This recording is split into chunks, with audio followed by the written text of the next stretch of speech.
There's four parts to thriving. First part is thriving personally. This is so important. It's so foundational. It includes many, many different things. It includes building character. It means handling your money well. It means being grateful. It means having purpose. It means, in my view, having spirituality, which I define as being in awe and humble.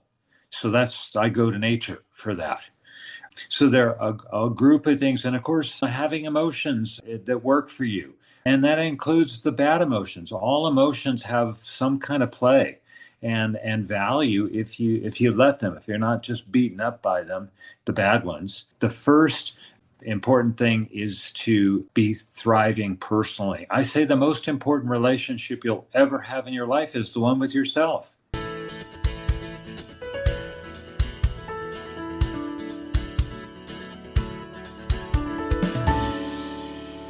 Hello and welcome to episode 244 of the Quiet and Strong podcast, especially for introverts. I'm your host, David Hall, and the creator of quietandstrong.com. It's a weekly podcast dedicated to understanding the strengths and needs of introverts, along with strategies for success. Introversion is not something to fix, but to be embraced. Normally, we will air each episode on a Monday. Be sure to subscribe on your favorite platform. Leave a review or a rating. That would mean a lot to me and also help others find the show. Tell a friend about the podcast and help get the word out there that introversion is a beautiful thing. Rand Selig is an accomplished entrepreneur, coach, scoutmaster, board member, and roll up your sleeves conservationalist. With an MBA from Stanford and undergraduate degrees in mathematics and psychology, he excels at managing complex projects globally. He founded and has run the Selig Capital Group for over 3 decades. His firm was named the best sustainable investment banking firm in the San Francisco Bay Area in 2024 by Wealth and Finance International. He shares his extensive expertise in his book, Thriving: How to Create a Healthier, Happier, and More Prosperous Life. All right. Welcome to the Quiet and Strong podcast, Rand. Rand, it's so good to have you on today. David, it's absolutely my pleasure. Yeah, we're going to get into your book. I've really been enjoying it. But first, just tell us a little bit more about yourself and your journey to where you are now. Well, there's several really big anchoring elements to who I am and what my journey's been about. Since high school, I've been really committed to excellence in all the work I do and the relationships I have. I'm very committed to service. I've served on 18 different boards and been a scoutmaster, little league coach. I believe that I have the power to design my own life. So there are many, many elements to that, including starting my own company. Of course, I should start with marrying my wife. We've been married 44 years. All right. So that's an adventure in and of itself. Making the decision to move to the town of Mill Valley, 20 minutes north of San Francisco. These are very big designing features. And because of my experience, I believe other people can too design their own lives. Yeah, amazing. And of course, this is the Quiet and Strong podcast, and you are a fellow introvert. So when did you figure that out? And did you have to learn to embrace it? Well, I think I discovered it in my 20s.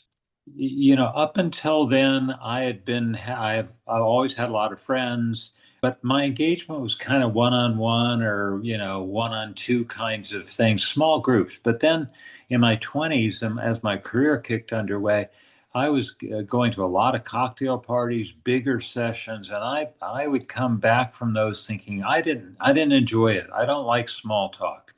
I feel uncomfortable. And so I began looking into that and reading more, and I discovered, I am introverted. And so I said, I'm not alone, but we are living in an extroverted world. So I need to just take care of myself and go through this. It's not the first person or the person who talks the most that's the most important. So I got to just deal with that too. Yeah. And what's a strength that you have because you're an introvert? Well, I definitely take time for myself every day. I like solitude. I do my best thinking by myself quietly. I take walks in nature or I take a run or whatever. Nature is a very soothing, calming kind of thing, a very centering thing. So I do that. And it also, besides the self-care element, it really enhances my appreciation and humility. I have to throw it in. When I'm out in nature and I go, you're a pretty small, little, insignificant dude. And I go, yep, that's true. And then we also bust myths on this show. Is there a myth about introversion you want to dispel today? Well, I think a lot of people are shocked when I tell them I'm introverted. And they go, wow, you are so gregarious. You have a big personality. What? Yeah, I don't see you as being introverted. I said, well, introversion is not the same as being shy. A lot of people make that mistake. I mean, you can be introverted and shy, but they are not synonymous. So I'm very social and introverted, and basically, I think the technical definition, David, add and correct me if you like, but is that how you recharge. Introverts need to recharge quietly by themselves, whereas extroverts get fueled up. The more stuff that the more social interactions they have, the more fired up they are. So there's a big difference in the recharging element, but it's not about shyness. Yeah, yeah, we bust that regularly. And one of the things I say is, well, extroverts can be shy too. So it's not the definition. It's really Mm-hmm. we do need to recharge for various reasons. And then I also say we're deep thinkers. We go inward more than not, and we generally think and then speak, and we're extroverts speak in order to think. And it's just a little bit different. And and we also need time for a lot of things. Like you just said, you need some quiet time to get some good thinking done. And you write about that in your book as well. Yeah, yeah, key. Key. And I think it's really important for people to understand where they are on that. You could actually be a hybrid. I mean, it's like everything in life. It's kind of a spectrum, and it's not necessarily a fixed thing. Who you are at age 30 is not necessarily who you are at age 50 or 60 or something like that. So, but it's really important to do that look. And I actually talk in my book about a test you can take, a very simple test that'll really clarify that, and then you get armed with that information, and it'll help you navigate. And I also talk about an absolutely fabulous book about this. In the back of my book, in the appendix, are 75 paragraphs on books, different books that I've read that really impacted me. And one of them is a book called Quiet by Susan Cain. Oh my gosh, what a fabulous book. I highly recommend it to your listeners. Yeah, that's a great book. I recommend it too. She definitely changed a lot of lives writing that book. Yeah, yeah, yeah. Well, let's talk about your book. So I'm going to read the whole title, Thriving: How to Create a Healthier, Happier, and More Productive Life. So what caused you to write this? Well, I originally thought that I wanted to write up my sort of philosophy of life and make that a legacy project for friends and family. So I wrote the manuscript and I sent it wisely to three friends who knew me really well and had written books and said, please give me your comments. Tell me not just the typos, but what you think, what's missing. And they all came back and basically said no. And I sort of, my jaw flew open. I said, oh no, oh wow, discouraging. And they said, no, it's so important. It's such a good book that you have to get it out into the world. You have to publish it. You have to make it available to as many people as possible.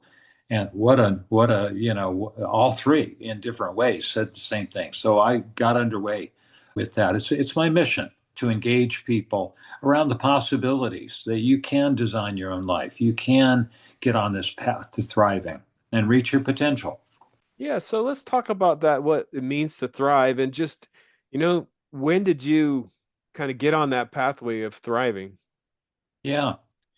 Well, So let me answer that second question first. I got on the path to thriving. I think I've been on this path for a long time. Of course, there have been setbacks, there have been obstacles, but I like to tell people thriving is the climate. It's the average over time. It's not the weather. It's not today's bad, crappy weather, and then all of a sudden you're not thriving. Everybody has bad days. So I have been very intentional. I think that's part of the introversion element to me. And, I've worked hard and I've accomplished a lot. I've been very, very dedicated to projects I've taken on. So the thriving element, which I'll explain a little bit more in a minute, is something that I've continued to build and clarify for myself and live it. It's not enough to just say, okay, that's what it is. What it is how I'm living life. So, what is thriving? Well, to me, and it's kind of a high bar, admittedly, but there's four parts to thriving. First part is thriving personally. This is so important. It's so foundational. It's half of my book. It includes many, many different things. It includes building character. It means handling your money well. It means being grateful. It means having purpose.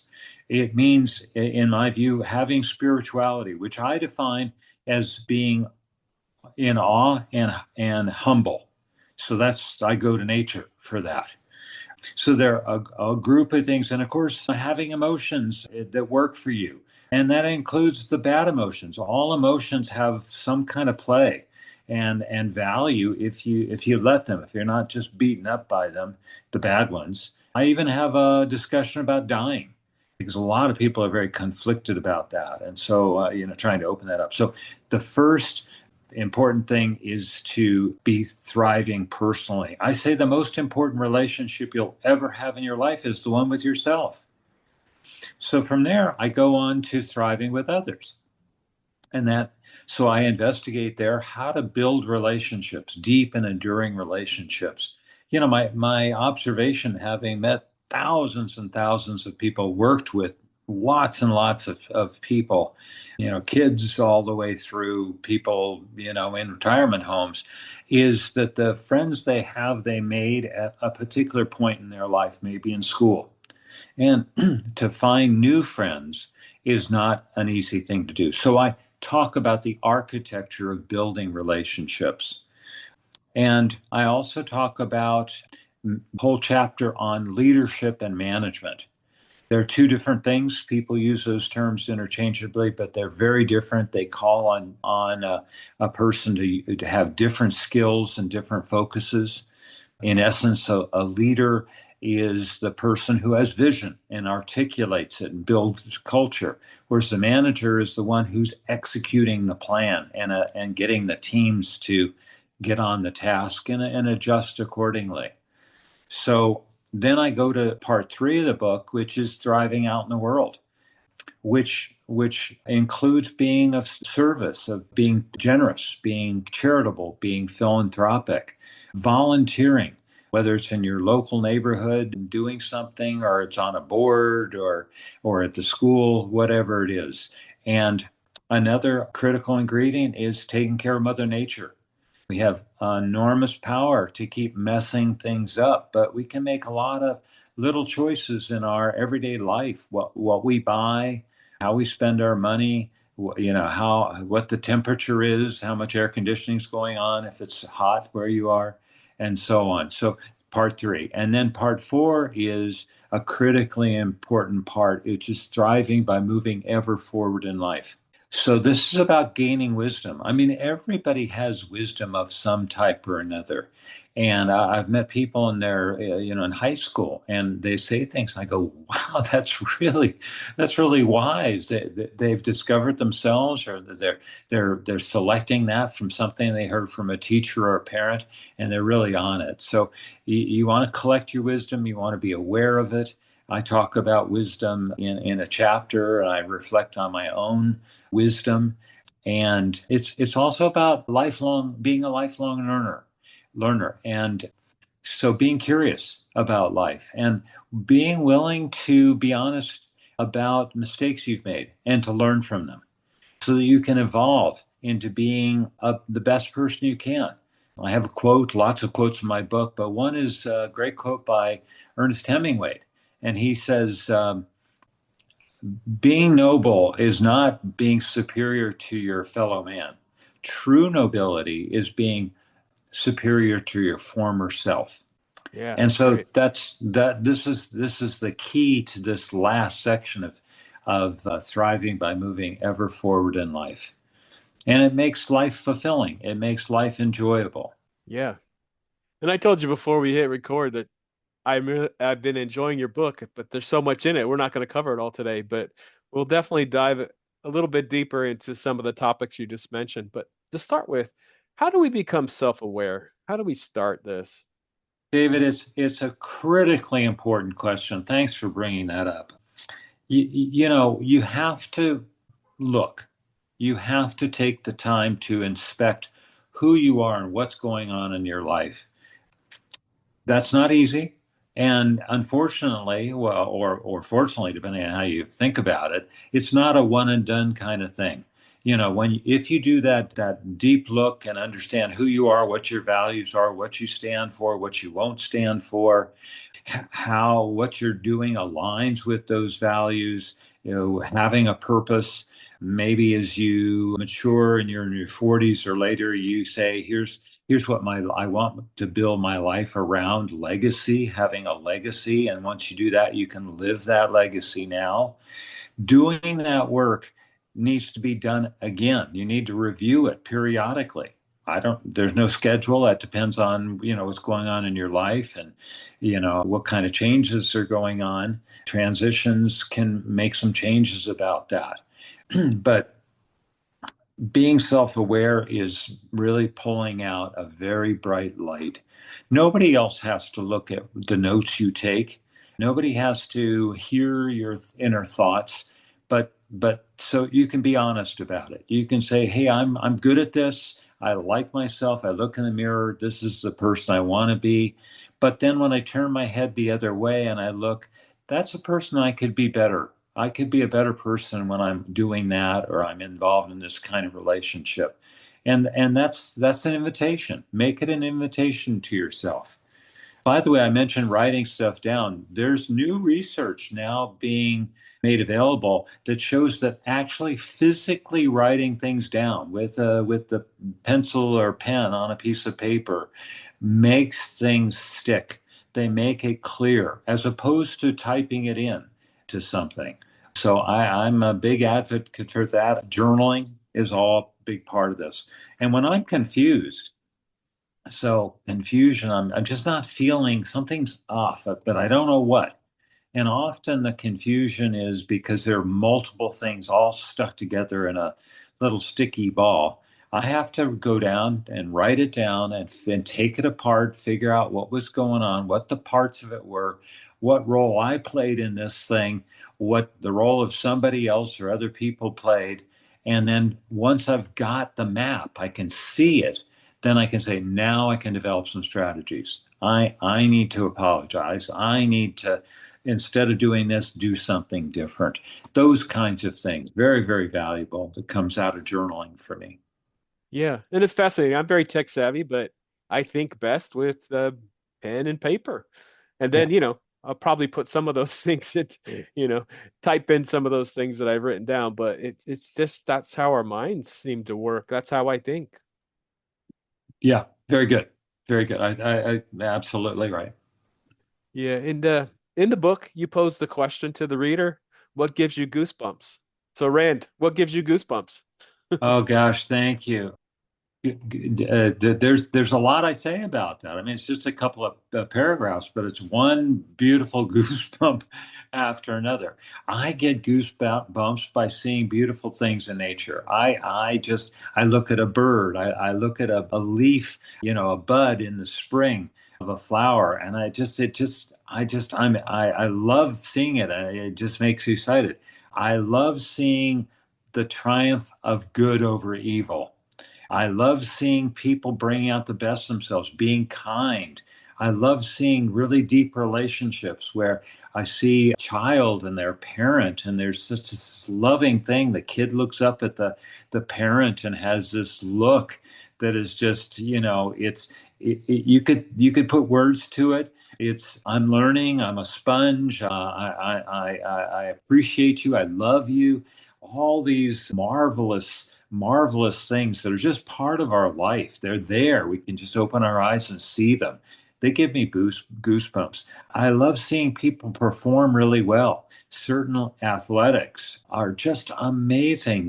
The ability of people to play music or to do some physical thing that I can watch and say, I don't know how they do that.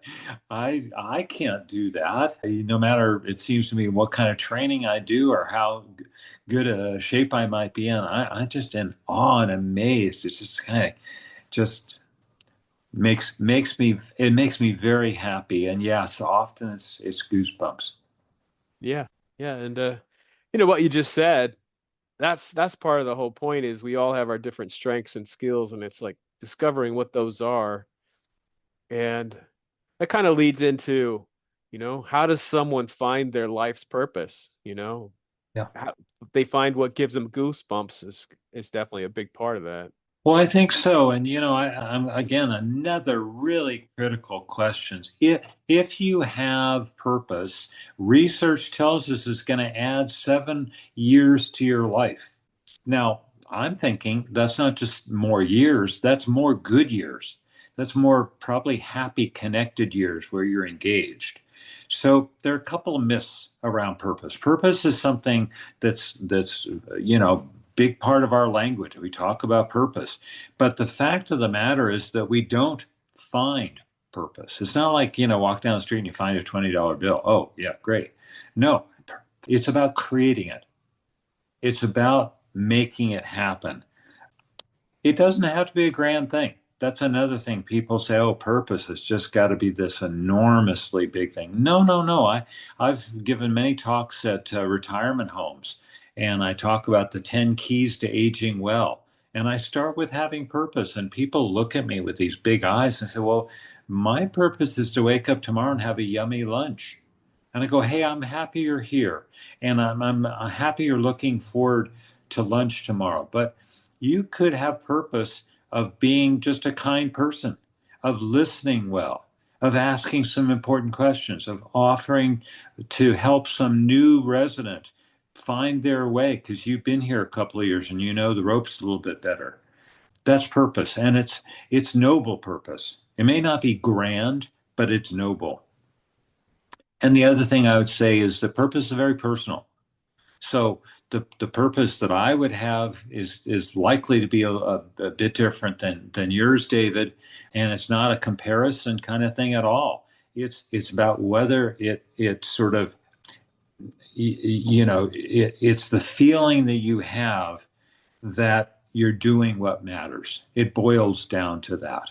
And when you can say that honestly to yourself, then it doesn't matter what anybody else says. It doesn't matter. Yeah, that's great. So you mentioned how important lifelong learning is. Yeah. How do you approach that? Well, I think the core of it is being a curious person. And I see lots of kids. I see it now with my grandkids. You can instill that in people. You can instill that at the workplace. You can instill that with people who are, well on in life. It's by asking the question, hey, look at that. I wonder how that got built. I wonder why that bird is going over there rather than over there. It's just asking the questions. And, it's not just making it a big science project or, homework or something. It's just genuinely bringing that on. I deal with my granddaughters and I'll say something. Grandpa, what does that mean? You use that word. Please, explain that? And I love it, reading a book together and they'll ask, well, what does that mean? I go, that's it. That's it. So being curious is also makes life fun. So, you think about taking a trip. A lot of people say, "Oh, I can't wait to take the next trip." And I think what's behind that, what makes it enjoyable for them, is they're learning new things. They're seeing people dress differently, speaking differently, eating different food. The architecture's different. Whatever, they're living life a little bit differently wherever they are. Even if you're traveling just a few hundred miles away, and there's a different dialect, same language but a different dialect.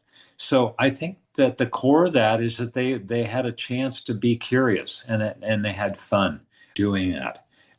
So lifelong learning is critical because it's part of this evolving into a better person. It allows you to discover and grow about yourself and about the world. Very key, very, very key element to thriving. Yeah. And I think this kind of goes along with lifelong learning is how do we learn from our mistakes or our failures? Yeah. Yeah. Well, I think that the strongest and best people I've met in my life are willing to learn from their mistakes. I don't think people who made a mistake want to do it again. That they want to get out of that pattern, but the only way to and so part of it is sometimes it's a one-off thing and it doesn't recur, but sometimes it's about patterns. So you got to observe that back to this self-awareness routine. And it takes being honest. Again, what was that mistake all about? Why did I do that?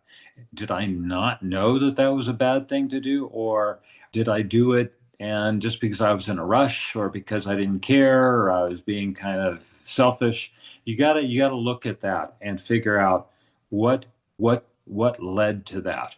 And sometimes it's all about you.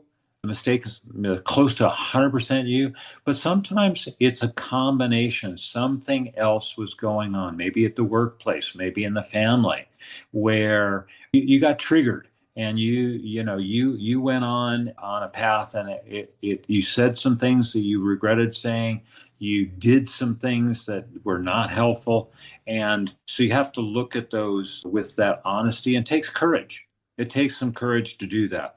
And once you've inspected that, then you can say, what am I going to learn about that?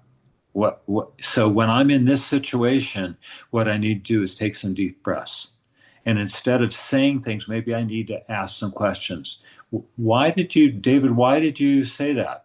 But say it on a genuinely, with an interest in hearing the answer, not just sort of saying, "Oh, here's David going to tell me some stuff I don't want to hear." You got to really say, David's a good guy, so why did he tell me that? Why did he say that? Why did the boss say that? Why did my father or my son say those things? Ask some questions. So there's a whole process of holding this so that you avoid reacting right away. There's the space between the event and your reaction gives you a huge gift of a chance to say, what am I going to do now? Take a breath, ask a question, walk away for a few minutes. Yeah. And I think that walk away for a few minutes can be especially important for introverts because we do need time to process. It's a good thing. It's a strength because we have some great ideas and let them process, but it's also a need that we have. And I think any big decision, sleep on it. It's amazing to me how often I'm go to bed and I'm kind of thinking about something. Overnight, I'm thinking about it more, and the other part of my subconscious brain, and all of a sudden I wake up in the morning and I have a new approach, an approach that all of a sudden brings in something I was not thinking about, but is really, really powerful, good, and I'm excited about it. And I've moved to a different place to be a different kind of person around that issue. Yeah. And so sometimes introverts, we come up with things quickly, but a lot of times, and as you're saying, especially with big decisions, I know that as I look back on big decisions, the best ones came with time, where you just let your great mind work on things. Maybe you're doing some other things and you let ideas roll around in the back of your head and you do put together some great ideas. And we need to give ourselves permission sometimes ask, hey, let me think about that. Let me have this much time to think about that. It's an absolutely lovely point, David. I ask people, who's driving your bus? If you're driving the bus, you're making those decisions. You're deciding how fast to go. You're deciding when to stop, maybe to take that walk, go away, leave the situation, let it percolate, let it marinate. You're deciding who to invite on your bus. You're deciding who to invite off your bus. These are incredibly powerful things we can do. And I agree, as an introvert, I think it's probably a little bit different than the way we'd approach that. But extroverts, introverts, we have power. It's just a question of accessing it. Yeah. So you have many years in the financial industry, and you write about that in your book. And Yeah. we could probably have a whole episode on this, with your experience. But, what does it mean to thrive financially? And you also address in the book, how much is enough? Yeah. Well, I can address this from the narrower point of financially, but also the bigger scheme of what does success look like. In our society, success is really very tightly connected to financial success. And to be financially successful, there's a series of things. I do talk about them in the book. It's a question of earning more than you spend. If you're a deficit spender and then you're borrowing money and at high interest rates or whatever, that's not a good thing. Are you working hard enough? I've met a lot of people who are not working hard enough. They have the opportunity to work harder. They physically can, they mentally can, but they just don't want to work. So that's another ingredient on this earning question. And unfortunately, there are a lot of inequities going on. It's still the case that women get paid less than men for the same job. We still have a lot of that going on. And it's not just here in the US, it's around the world. So these are issues that are part of the being successful financially. And of course, if you do have some savings, the question is, what do you do with them? Are you investing them properly? There's lots of really good books and really good people out there who are willing to help. They're not going to charge you to sell you an investment. They're there to help you navigate and clarify what your financial objectives are. So that's the financial side of it. And again, I would just refer your readers to my book. And again, in the appendix, there are many other books that I refer to are really dialed in very specifically to some of these questions about building a life of financial success. But the bigger question for me is redefining success, redefining success to about who you are, how you are feeling as a person. So in my investment banking career, and just little thing, my firm was just named the best uh, merger and acquisition firm in the state of California. I mean, I've worked with a lot of great owners, great companies, and been of service, and that's what's distinguished us from the outfits that just want to cha-ching, ring the cash register when the transaction closes. But I've met a lot of very wealthy people in my life, and I have to say, David, and to your listeners, a lot of them, in my view, are not successful. Yes, they had a big investment account, a big savings account. But when I looked at their relationships, and of course we talked about that in the course of the work together, they had failed relationships at the workplace and in their personal life. Kids not talking to them, divorces, whatever, some pain. They were not successful. They didn't take care of themselves physically. They were working so hard. They were in a state of burnout. They were not emotionally healthy. These were not successful people, even though the financial side of the thing checked out. So I encourage everybody to think about this. It's all a very personal thing. How do you define success? I love the question. I've spent a lot of time thinking about that. And it's not as if it's an answer that is, again, cast in stone and can't be changed. But there's some bedrock elements to this that I think define who you are and what makes you feel successful. So for me, one of them is living authentically, which means that how I'm rolling through life is exactly laminated with my values. I'm not, there's no light between them. I'm living with a lot of vitality. I'm building relationships that I care about and people care about me. I have purpose. I can state it. It's a mission. And that's what I'm doing with this work on thriving.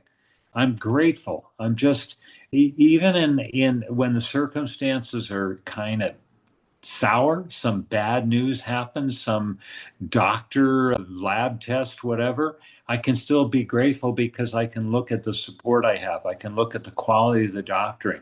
I can look at the fact that I'm living now rather than 100 years ago.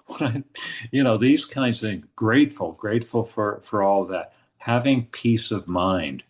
These are just some of the elements that I have in my list of how I define being successful.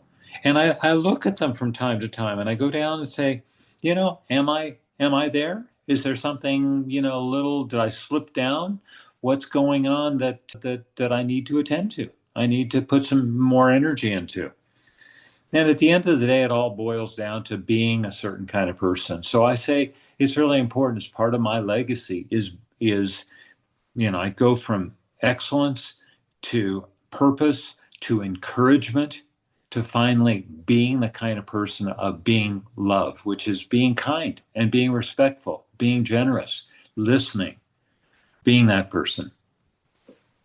Yeah. And, you also write about determining how much is enough. Yeah. And I'm interested in that question because, over my career, I've helped a lot of people make career decisions. Sometimes they say money's not enough, and I say I have been up and I have been down, and having enough, whatever that means to you, is very important. Being able to provide for yourself and your family and others is very important. But the amount of money people are going to want, it's going to vary by individual. But how do you get to that point, especially when you're making career decisions about how much is enough? Well, I think it boils down to whether your view is external or internal. If you're looking outside, which is a very common thing, and of course, our society and all our marketing geniuses and advertising geniuses want you to look externally. You're seeing somebody pull up at the workplace in a new vehicle that's all shiny and cool. You're talking to somebody who said, "Oh, I just went on this great vacation and we did this and this," and you're going, "Wow, that was pretty expensive stuff that you did." It goes on and on. There's stuff, external ways in which people are spending a lot of money. And you have to say to yourself, is that what I want? Do I want that for myself? Truly, do I want that for myself? Is the house I'm living in just perfectly fine if we just put on another coat of paint and repair this thing? Is that gonna be okay? Or do we actually need to spend the huge amount of money to redo the bathroom? What's going on? So, the internal look of what's really important to you, how you want to spend your time. Is jumping on a plane all that cool a thing as opposed to getting in the car and driving 3 hours to a beautiful lake? I'm not making any judgments. I'm just asking the question. What is it that really is going to be enough for you? It's very easy. The thing that a lot of people who downsize, they move from the big house to an apartment. They're going into a retirement home or something. One of the biggest things is they got to declutter. They've been collecting stuff for so long that stuff is, why they got it in the first place is not clear. So that's step one. But then why did they keep it? Why didn't they just give it away a lot sooner? Declutter along the way. It just makes, your arms lighter. You can move better through life. So again, stuff, less is more often. Yeah. One more question for you. So, what role does gratitude play in thriving?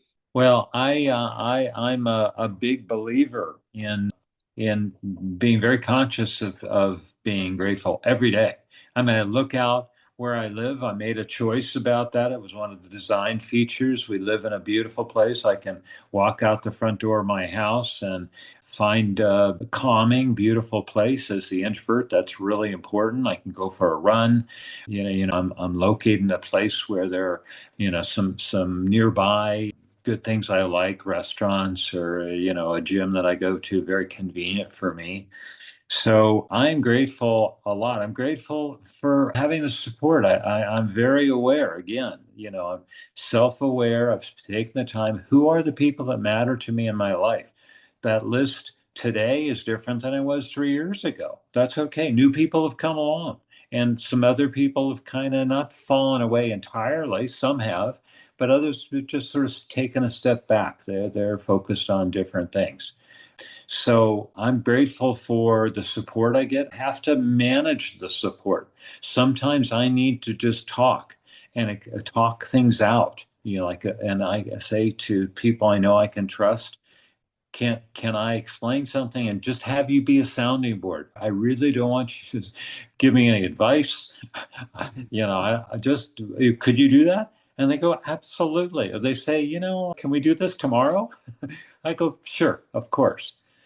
Somebody recently told me they were talking to their adult daughter, and the daughter was going on very upset about something. And the person said, I wonder, does she need advice? Does she need me to listen? Or does she need a hug? And so having support, managing the support, being grateful for the life you're living. And yes, there are people who are having issues. I'm not denying that whatsoever, but a lot of the fears, a lot of the things that go on in our lives are not real. We're making them up out of some kind of level of anxiety. So being grateful for the things you do have in your life, being grateful for the stuff you do control. And by the way, this is one of the hardest things that I had to learn, is that I was not controlling as much as I thought I was. Here I was running this big company and, doing all these other things. And I realized, I'm not as much control. My adult children, both terrific, and my wife help me see this more clearly. What I do control are only four things. I control my attitude. I could control the amount of effort I was putting into something. I could control my behavior, and then I could control the actions I chose to take. Everything else was just about influence. So I'm grateful for being a lifelong learner and being curious. And I'm grateful for all the teachers I've had in my life and the people who continue to teach me. Yeah. Rand, this has been a wonderful conversation about your book, Thriving. Is there anything else you want to add today? Well, I just surely hope that people will grab a copy of this book. I mean, it's got so many great reviews and testimonials. I'm constantly being invited to do things, and this is my mission. So I encourage people to pick up a copy, maybe pick up a copy for a friend or a family member, maybe somebody at the workplace. I think you'll get a benefit out of this book. I'm very confident, and you can connect with me on my website and say, "Hey, Rand, I have a question about this," or "I disagree with you about that," or "Hey, I'd love to have you talk to our company," or "Come to our book group." These are all on the website page. You can connect with me there. You can, of course, also order the book on Yeah, the of course. on the website. Yeah, Yeah, I'll be sure to put the website in the show notes. Thanks fantastic. again. This has been a wonderful conversation. Oh, I've loved it, David. You're a terrific host. All right, thank you. Thank you so much for joining me. I appreciate you. I hope you take the time to explore other episodes and learn from other amazing guests. Remember, if you're interested in getting to know yourself better, there is now a free Type Finder personality assessment on the Quiet and Strong website. This free assessment will give you a brief report, including the four-letter Myers-Briggs code. I'll add a link in the show notes. And I'd love to connect with you. Reach out at david@quietandstrong.com or check out the quietandstrong.com website, which includes blog posts and links to social media for Quiet and Strong and much more. Send me topics or guests you would like to see on the show. So many great things about being an introvert, and so we need those to be understood. Get to know your introverted strengths and needs and be strong.